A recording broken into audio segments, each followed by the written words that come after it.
Hello viewers, welcome to politicos. Sun risers Hyderabad management versus Hyderabad cricket academy రచ్చ రోడ్డుకెక్కిందా అంటే Hyderabad cricket academy వర్గాలు నిజమని చెప్తా ఉన్నాయి.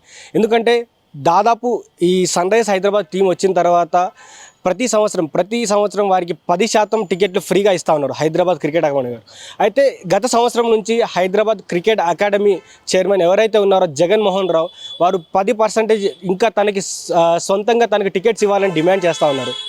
సో ఆ డిమాండ్లో భాగంగా ఏదైతే ఈ 10% కాకుండా అదనపు 10% అడగడంతో సన్ రైజర్స్ హైదరాబాద్ ఓనర్లు ఒప్పుకోకపోవడం జరిగిన తర్వాత ఏదైతే ఎల్ఎస్జీ తోటి ఏదైతే దాదాపు ఈ 2025 ఐపీఎల్లో జరిగిన సన్నివేశంలో ఎల్ఎస్జీతో జరిగిన మ్యాచ్లో వారు టికెట్లు ఇవ్వమని చెప్పడంతో ఏదైతే వీఐపీ గ్యాలరీ ఉందో ఆ వీఐపీ గ్యాలరీకి లాక్ వేసుకొని జగన్మోహన్ రావు తన దగ్గర పెట్టుకున్నాడని కూడా ఎస్ఆర్హెచ్ కంప్లైంట్ ఇవ్వడం జరిగింది. సో ఆ ఎస్ఆర్హెచ్ కంప్లైంట్ ఇచ్చిన తర్వాత ఎస్ఆర్హెచ్ ఓనర్ ఎవరైతే ఉన్నారో కావ్య మారన్ కావచ్చు, సన్ టీవీ ఏదైతే ఉన్నారో ఆ టీం అంతా కలిసి వారిపైన ఒక కేసు పెట్టడం జరిగింది. సో ఆ కేసులో ఏదైతే విచారణలో భాగంగా ఇది నిజమే అని తెలియడంతో జగన్మోహన్ రావుపై కేసు పెట్టడం జరిగింది. నిన్న సిఐడి దీంట్లో ఇన్వాల్వ్ అయ్యి వారిని అరెస్ట్ చేయడం కూడా జరిగింది. సో ఏదైతే ఒక హెచ్సిఏలో ఉన్నటువంటి జగన్మోహన్ రావు ఒకరినే కాదు వారి టీం సభ్యులందరినీ కూడా నిన్న అరెస్ట్ చేసినట్టు తెలుస్తూ ఉంది.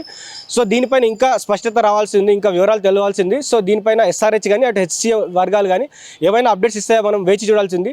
సో ఇది అయితే ఇప్పటివరకు update. Stay tune to Politicos media. This is Srikanth with video journalist నందు. Please subscribe to the channel and download the Politicos app from the links in the description.